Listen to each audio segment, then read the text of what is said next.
Malam hari ini, sebelum kita lebih banyak berdoa syafaat, mari kita akan belajar oleh firman Kristus supaya iman kita semakin bertumbuh, sehingga membuat kita menjadi seorang pendoa yang tidak saja mengatakan kata-kata ataupun kalimat yang baik, tetapi kita memiliki iman untuk apa yang kita doakan itu. Kita naikkan pujian. Ku terhubung denganmu. Ku terhubung denganmu, selalu merekati hati. Imanmu itulah dasar hidupku, yang berjalan atasku. Sekali lagi. Terhubung denganmu, selalu melekati hatiku. Imanmu itulah dasar hidupku, yang berjauhan atasku. Sekali lagi. Terhubung denganmu, selalu melekati hatiku. Imanmu itulah dasar hidupku, yang berdaulat atasku. Imanmu itulah dasar hidupku, yang berdaulat atasku. Mari Anggi akan berdoa untuk kita sekalian, untuk mendengarkan firman Tuhan.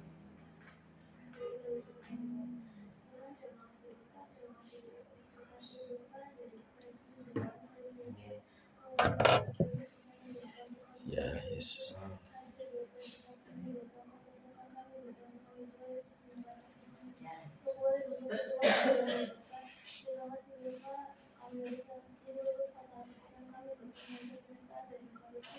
Haleluya.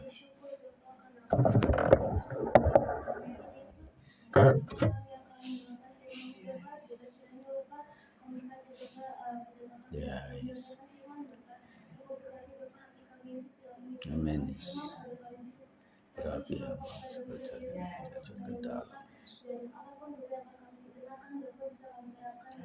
Yesus. Amin. Amin. Shalom. Puji Tuhan, kita berjumpa dalam anugerah Tuhan. Sebelum kita berdoa, kita akan belajar firman Tuhan dari salah satu ayat yang kita baca dalam bagian pembacaan Alkitab harian kita di hari ini. Judulnya adalah mencari Tuhan dengan setia.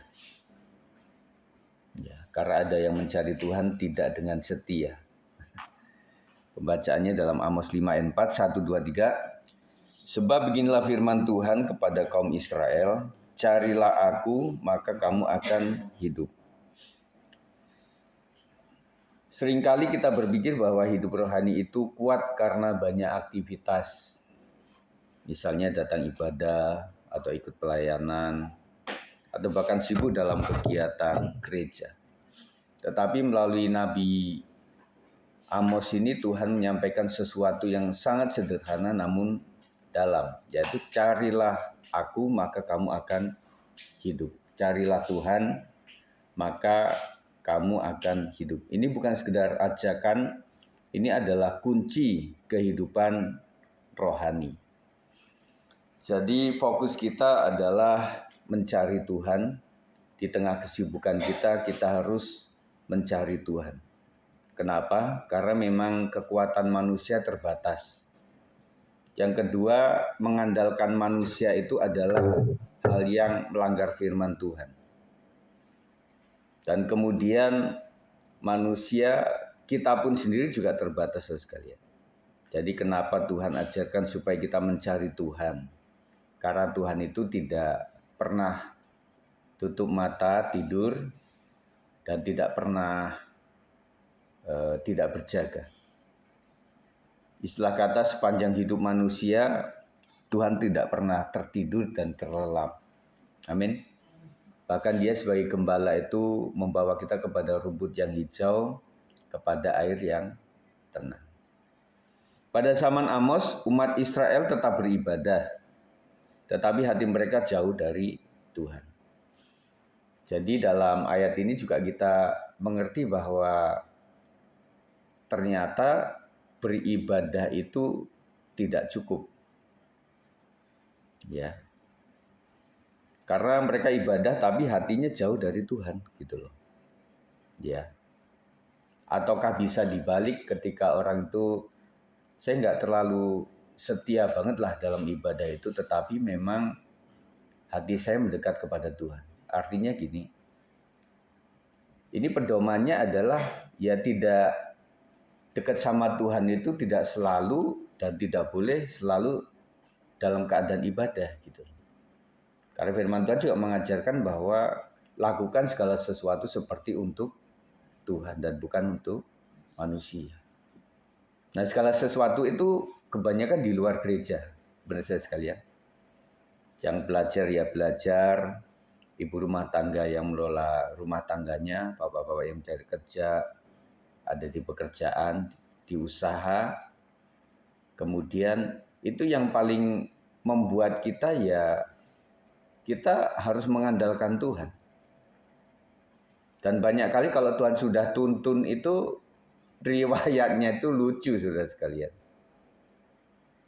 Jadi ada kesaksian dari istriku dan teman-teman kemarin waktu ke Bandung kan. Ceritanya salah jalur ya saya, salah jalan begitu. Nah, kan orang berpikirnya ini mau cepet-cepet gitu, kemudian salah jalan. Pasti kebanyakan nyalahin drivernya gitu ya. Nah, setelah kejadian bahwa beberapa saat kemudian terjadi secara live, teman-teman istriku juga melihat sampai sempat nyuting kan. Kebanyakan kalau saya mungkin ya teman-teman semuanya nggak tahu. Tetapi kalau kita melihat itu kan sudah kejadian ya. Setelah kejadian, nah baru kita lewat gitu loh. Nah kalau istriku kemarin tuh benar-benar melihat. Jadi melihat bagaimana buak gitu ya. Kalau di tol tuh kalau udah tabrakan memang nggak bisa ketolong. Ya nabrak depan, kemudian kita pasti ditabrak dari belakang gitu. Karena kecepatan yang diatur kan 60 kilo per jam. Nah kayaknya kemarin lebih ya sayangnya. Itu lebih itu, hampir 100 mungkin. Karena kan keburu-buru kan. Nah itu. Nah jadi setelah kejadian itu baru ngerti, oh ini kenapa kita salah jalan. Terus kemudian tadinya mereka itu berpikirnya bukan bus Sondang yang mendriver itu ya. Ada supir gitu loh. Ternyata ya sakit, nggak jadi akhirnya bus Sondang sendiri yang nyetir gitu. Nah kadang cara Tuhan itu pada saat sedang terjadi itu kita juga sedih gitu loh. Tetapi dari pengalaman-pengalaman pribadi maupun teman-teman itu kita belajar bahwa ya kali aja Tuhan, kita jalannya lagi melanggar nih. Kita udah dinasihatin, dipanggil-panggil, nggak noleh-noleh gitu loh. Tuhan tuh seakan-akan mau bilang, jangan jalan lewat situ. Itu di depan ada jurang. Gitu. Nah karena nggak dengar-dengar, bisa jadi gambarannya ya Tuhan ambil kerikil gitu, pak gitu ya. Ternyata dia nengok dikit, tetap aja jalan. Akhirnya ngambil batu yang gede, pak begitu ya. Pada saat itu marah sekali. Kenapa sih saya dilempar batu? Kemudian ketika dikasih tahu bahwa kamu harus melihat dan mendengar, karena saya akan bicara bahwa jalan itu terlalu berbahaya. Kadang-kadang Tuhan juga melakukan seperti itu dalam kehidupan kita untuk membuat kita itu memang berjaga. Makanya yang kedua, teman-teman sekalian, bahwa kita itu bisa menunjukkan kuasa kita itu ketika kita berada yang memang di tempat yang tidak seluruhnya Kristen gitu loh. Di antara orang-orang yang tidak percaya, kita ya dituntut untuk menjadi saksi, menjadi garam dunia dan sebagainya. Dan itu tantangan sekali. Makanya beberapa anak-anak kita yang ada di negeri tempo hari, anakku Jason juga sempat di negeri itu ragam gitu, beragam. Nah, artinya bagaimana bisa mengolah kata, karena kan kalau udah masalah iman itu kan sensitif ya. Nah, kita kan sedang mengalami sensitif nih tentang keimanan kita ya. Nah, tetapi disitulah menunjukkan bahwa saya menjadi terang di sini gitu. Jadi lilin menjadi terang itu ketika ada di kegelapan. Kalau semuanya lilin-lilin semuanya banyak, nggak kelihatan, nggak terasa gitu. Mereka melakukan banyak hal rohani, tetapi kehilangan hubungan pribadi dengan Tuhan. Intinya adalah hubungan pribadi dengan Tuhan. Makanya selalu saya himbau, kita harus memulai selalu berdoa lah. Mau lama atau enggak tergantung lah teman-teman sekalian yang tahu situasinya ya, situasi keluarga. Tetapi paling tidak memberikan waktu dulu lah, openingnya sama Tuhan gitu. Memang sekarang kan zamannya modern ya, memang handphone yang kadang-kadang mesti pertama. Kalau orang zaman itu kan sendal gitu ya. Tetapi paling tidak kita bisa menggunakan waktu yang ada. Ya, atau merenungkan firman Tuhan. Mungkin saya sadar bahwa ayat-ayat yang saya launching 5 pasal itu panjang banget. Nah, caranya saya waktu itu kan kasih postingan pakai Bible itu loh. Bible itu di Android itu ada audionya. Diputer gitu ya. Jadi kita juga masih bisa melakukan apa-apa tapi masih dengar gitu. Ya. Dan kemudian kan waktunya saya launching kadang-kadang sore itu atau siang lah bahkan. Itu sampai pagi hari besoknya itu masih ada waktu panjang gitu. Nah, minimal seperti itu. Dan kemudian doakan semuanya, meskipun cepat ya kita doa sama Tuhan Yesus. Terima kasih untuk sepanjang malam Tuhan sudah melindungi. Dan hari itu Tuhan berkati saya untuk saya bisa mengerjakan sesuatu. Buatlah berhasil. Serahkan seluruh keluarga aku dalam tangan Tuhan. Dalam nama Yesus. Amin. Pernah nggak lupa berdoa pagi hari itu? Rasanya nggak enak. Seharian itu kayak gerabak gerubuk gitu loh. Ada aja yang salah gitu ya. Makanya Tuhan peringatkan itu baiklah ya. Hari ini pun bisa sama, kita bisa rajin ibadah tapi jarang berdoa sungguh-sungguh. Nah, catatannya adalah berdoa sungguh-sungguh. Nah, kalau berdoa sungguh-sungguh itu memang awal-awal mengandung frekuensi atau lamanya gitu loh. Bahwa orang itu kadang-kadang kan orang yang masih mencoba mendekat kepada Tuhan itu untuk sampai konsentrasi kepada Tuhan butuh berapa menit ya? Beberapa menit sampai klek gitu sama Tuhan. Tetapi kalau kita sudah membiasakan ini setiap saat, setiap hari, kita berdoa, terima kasih Tuhan untuk hari. Itu langsung nyambung saudara sekali. Jadi connect-nya cepat gitu loh.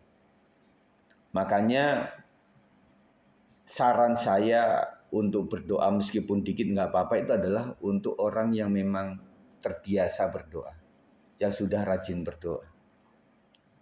Artinya hubungannya sudah baik gitu loh, ya. Itu jadi enak sama Tuhan. Kita bisa banyak kegiatan, tapi hati kita kering. Kita bisa tahu tentang Tuhan, tapi jarang mencari Tuhan. Jadi ini yang disebut antara kepada Tuhan itu antara knowledge atau iman.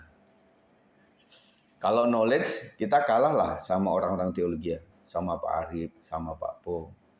Kita belajar Alkitab lebih gitu ya.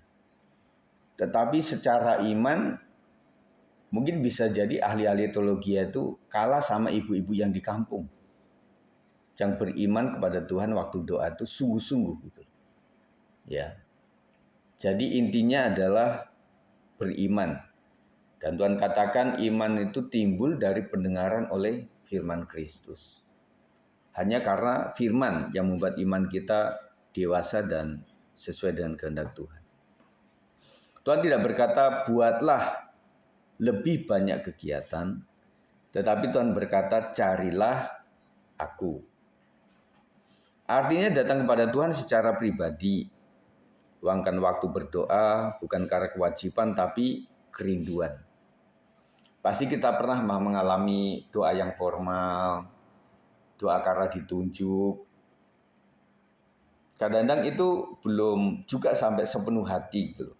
Belum sampai kepada kerinduan gitu loh. Hanya kewajiban saja, hanya melakukan tugas saja. Nah bedanya apa? Kalau hanya melakukan tugas, selesai asik, saya udah doa. Tugas saya selesai. Tetapi kalau orang rindu bukan karena itu sekali. Meskipun tidak ada jadwal, nggak ada penugasan, tetap namanya doa itu adalah kewajiban orang Kristen. Ya dia tetap berdoa gitu. Ya, apalagi dia mau melayani, dia lebih sungguh-sungguh berdoa kepada Tuhan. Ya, tetap setia berdoa bahkan saat tidak ada jawaban cepat. Ini yang membuat kita juga berpikir pada teman-teman kita juga yang memang anggota keluarganya atau kita sendiri sakit. Kita terus-terusan berdoa. Dan bahkan sampai kadang-kadang mungkin suatu saat udah males doa gitu loh. Aduh, nggak enak nih sama Tuhan, doanya itu aja. Minta sembuh, minta sembuh, minta sembuh. Lama-lama nggak doa sekali. Dan itu ya sebenarnya nggak benar sih. Kita mesti doa teruslah sama Tuhan. Kalau sama manusia kita minta-minta pasti lama-lama kita nggak enak. Tetapi kalau sama Tuhan, Tuhan seneng kok.